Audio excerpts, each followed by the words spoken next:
किसी भी सोमवार की अष्टमी के दिन शिवलिंग पर अगर लगा दिया जाए, जिंदगी में दुख तुम्हारे आसपास भी नहीं भटक सकता, सुख की अनुभूति होगी। शिव महापुराण की कथा कहती है, बड़े ध्यान से सुनना। कभी जिंदगी में अगर मौका मिल जाए, कभी जीवन में तुम्हारे घर में गौ माता हो या कोई गौशाला हो और तुम्हें मालूम है कि ये गाय का ही दूध है, ये गौ माता का ही दूध है, तो कभी जीवन में अगर मौका मिल जाए और अगर तुम्हें कोई कह दे कि तेरी किस्मत में सुख नहीं है, तेरी किस्मत में धक्के खाना लिखा है, तेरी किस्मत में दुख लिखा है, तेरी किस्मत में हमेशा धक्के खाना लिखा है, कोई कह दे तुमको, तो उसकी सुन लेना। और आखिरी में केवल बेलपत्री का ये बीच वाले भाग पर गौ माता, अगर देसी गाय अगर कहीं हो, उसका अगर दूध सुबह का समय का मिल जाए, शाम का दूध नहीं, सुबह का यदि दूध मिल जाए, इस बेलपत्री के मध्य भाग में, आप लोग आस्था चैनल पर आप इस पत्ती, बीच की पत्ती के मध्य भाग में थोड़ा सा दूध लगाकर, नीचे के भाग में भी थोड़ा सा दूध लगाकर, दोनों पत्तियों में गाय का घी लगाकर भगवान शंकर के शिवलिंग पर कभी मौका मिल जाए जिंदगी में एक बार, किसी भी सोमवार की अष्टमी के दिन शिवलिंग पर अगर लगा दिया जाए, जिंदगी में दुख तुम्हारे आसपास भी नहीं भटक सकता, सुख की अनुभूति होगी। दुख में भी सुख आएगा, किस्मत में दुख लिखा है वो तो आएगा, पर दुख में भी सुख की अनुभूति होगी। आएगा दुख, पर दुख भान नहीं होने देगा। पांवों में अगर ठोकर लगी है तो थोड़ी तो चोट लगेगी, पर जूता पहने हो तो ज्यादा लगेगी क्या? जम के तो बोलो रे, नहीं लगे, क्योंकि जूता पहन रखा है, तुमने पहले से सेफ्टी कर रखी है, तो चोट नहीं लगेगी। ठोकर लगी, कष्ट हुआ, पांव में थोड़ा कष्ट हुआ, पर इतना नहीं हुआ। अगर नंगे पैर होता, चोट लगती तो ज्यादा लगती। अष्टमी बहुत सुंदर दिवस है, बहुत बहुत बधाइयां महाराज।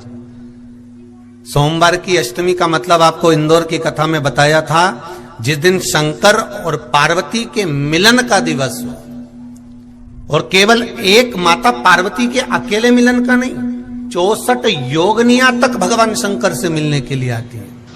जिस लड़के की शादी नहीं हो रही हो, सोमवार की अष्टमी पड़ने पर एक लाल फूल चंदन में लगाकर, जहां पर अशोक सुंदरी का स्थान है, उस अशोक सुंदरी वाले स्थान पर ले जाकर, अगर सोमवार की अष्टमी पड़ने पर लड़का या लड़की जिसका विवाह नहीं होता वो चढ़ा देता है, मात्र 3 महीनों में उसका विवाह पक्का हो जाता है। मात्र 3 महीने। अशोक सुंदरी का स्थान शिव। बहुत तकलीफ है और नहीं हो रहा काम, बहुत दिनों से लगे हो, नहीं हो रहा, हरा मूंग ले जाओ। मूंग के दाने तो रहते हैं घर में, केवल 31 मूंग के दाने लेकर जाइए, 31 चावल के दाने लेकर जाइए और 31 ही बेलपत्र लेकर जाइए। जिस दिन सोमवार की अष्टमी हो, कौन से दिन? सोमवार की अष्टमी हो, उस दिन शंकर जी के मंदिर में जाओ, 3 चीज लेकर जाओ, मूंग के दाने, चावल, बेलपत्र। चावल जो 31 लेकर गए हो, अपनी कामना कर कर शंकर जी की देहली पर रख दो, चौखट पर, कहीं पर भी एकांत में उसको रख दिया जाए। मूंग के जो दाने लेकर गए हो 31, वो नंदी के पास में, जो नंदी का पांव ऊंचा रहता है, उस पांव के पास रख दीजिए। और जो 31 बेलपत्र लेकर गए हो, वो 31 बेलपत्र अशोक सुंदरी वाली जो जगह है, आपको पहले बताया है कथा में, अशोक सुंदरी जी का स्थान, ये शिवलिंग, ये जलाधारी जहां से पानी बहता है, उसके बीच में एक मोटी सी लाइन होती है, जो शंकर भगवान की छोटी लड़की अशोक सुंदरी का स्थान है। शिव जी के 13 बच्चे हैं, 13 बच्चे में सबसे छोटी लड़की अशोक सुंदरी यहीं पर विराजमान होती है, जहां से पानी नीचे गिरता है। प्रत्येक शिवलिंग के सामने एक मोटी सी लाइन होगी, उस मोटी सी जो लाइन है अशोक सुंदरी, वहां पर जो 31 बेलपत्र लेकर गए हो, अपनी कामना कर कर पीला चंदन, लाल चंदन लगाकर उस पर समर्पित करते जाओ। उसकी डंडी जहां से पानी बहता है उस ओर होना चाहिए। आप निवेदन कर कर देखो, एक सोमवार की अष्टमी पर कर कर देखना, दूसरी सोमवार की अष्टमी आएगी, अपने आप आपका काम हो गया होगा।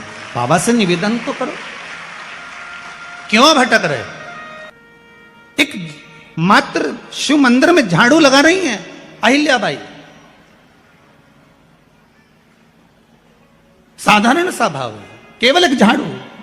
कई लोग कहते हैं महाराज जी आप कहते हो मंदिर में जाकर झाड़ू लगाओ, पोछा लगाओ, तो जो हमने मंदिर में रख रखा है स्वीपर आदि आदि जो भी सेवा करने वाला है, काम करने वाला है, वर्कर है, वो कर रहा है, तो हम क्यों करें? अरे भाई एक बात याद रखना, आप सबसे पूछना चाहूंगा, आप लोग कहते हो कि मंदिर की सफाई जो वर्कर रखा है उसे करना चाहिए, मंदिर की सफाई जो पुजारी रखा है उसको करना चाहिए। मैं आपसे पूछना चाहता हूं कि आपके घर में जो तिजोरी है दिवाली पे उसकी सफाई कौन करता है?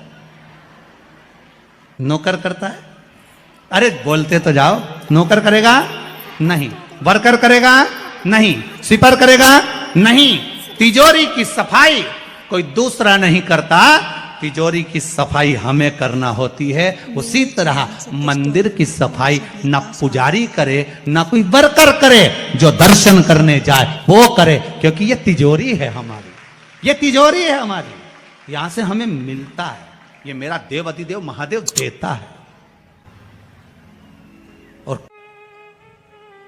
और धतूरे का फूल,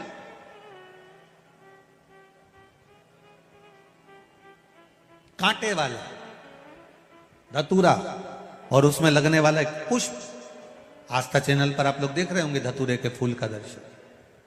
धतूरा और धतूरे का पुष्प, छोटा सा पौधा है, ज्यादा बड़ा नहीं है, कांटा लग रहा है, धतूरा लग रहा है, और उसमें भी साधारण धतूरा नहीं, जिस धतूरे के नीचे की डंडी लाल कलर की होती है, अगर वो सोमवार की अष्टमी को देव अधिदेव महादेव को समर्पित करी जाती है तो उसके घर में कभी संपदा की कमी नहीं होती है। वो धतूरा है, साधारण नहीं है। धतूरे में भी लाल डंडी, जैसे धतूरा गोल होता है उसके नीचे छोटी सी डंडी, देखा है आप लोगों ने? अरे देखी कि नहीं देखी बोलो? धतूरा देखा है ना?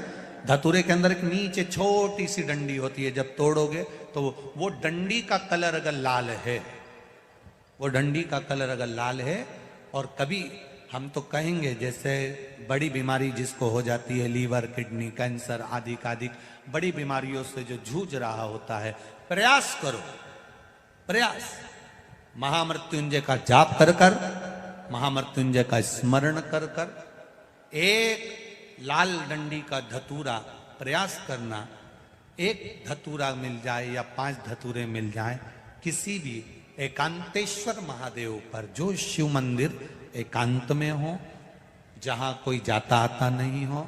वैसे तो अब बहुत मुश्किल है कि ऐसा मंदिर मिल जाए जहां कोई जाता आता नहीं हो, पहले की बात दूसरी है, अब बात दूसरी है। फिर भी कहीं आप रोड पे से निकल रहे हो, एकांतेश्वर महादेव अगर आपका दिख जाए, बहुत बीमारियों से ग्रसित हो, तो भी महामृत्युंजय जाप का स्मरण कर कर या किसी विद्वत ब्राह्मण जन से महामृत्युंजय मंत्र का जाप कराकर या भगवान शिव के मंत्र का जाप स्वयं कर कर, वो भी ना बने तो पंचाक्षर मंत्र नमः शिवाय, षडाक्षर मंत्र ओम नमः शिवाय या श्री शिवाय नमस्तुभ्यम जप कर वो लाल डंडी का धतूरा 5 सभी का स्वागत है। एकांतेश्वर महादेव को आप समर्पित कर सकते हो। रोग थम जाएगा, जो दवाई खाओगे वो शरीर को लगना प्रारंभ हो जाएगी और आप स्वस्थ होना प्रारंभ हो जाएंगे। अगर बड़ा रोग है, देवी शंकर के मंदिर में जाओ, शिव जी का पूजन कर कर जब वापिस आओ तो शंकर भगवान के मंदिर में जो बाहर नंदी बैठता है उसके कानों में ओम नमः शिवाय बोलकर अपने मन की कामना उसके कानों में बोलकर आप आ जाइए, आपकी कामना 3 महीने में पूरी हो जाती है। नंदी के ईश्वर भगवान का स्मरण करिए। अगर 7 बेलपत्र आप शंकर को समर्पित करते हो तो 1 बेलपत्र नंदी भगवान पर भी जबरदस्त अवश्य समर्पित करें। नंदीश्वर भगवान शिव को समर्पित, 1 बेलपत्र नंदीकेश्वर की ओर चढ़े। और बहुत ध्यान दीजिए महाराज, अगर कोई काम अटक रहा है, नहीं हो रहा, बहुत प्रयास करा, तो भगवान शंकर के मंदिर में 5 बेलपत्र चढ़ाइए। और शंकर भगवान की जो छोटी लड़की है अशोक सुंदरी, आपको बताया था ना अशोक सुंदरी का स्थान, भगवान शंकर की 6 लड़कियां हैं, उसमें से सबसे छोटी लड़की अशोक सुंदरी की जगह पर एक बेलपत्र चढ़ाई है। फिर एक बेलपत्र नंदीकेश्वर पर चढ़ाई है, और नंदीकेश्वर पर चढ़ाने के बाद भगवान शंकर के मंदिर के बाहर चौखट पर दिया लगा दीजिए साइड में, और फिर अपने घर पर आ जाइए, आपका कार्य सफल होना प्रारंभ हो जाएगा। नंदीकेश्वर, भगवान नंदीकेश्वर का स्मरण कर लेने पर जीव आनंद सुख की अनुभूति करता है, आनंद सुख को पाता।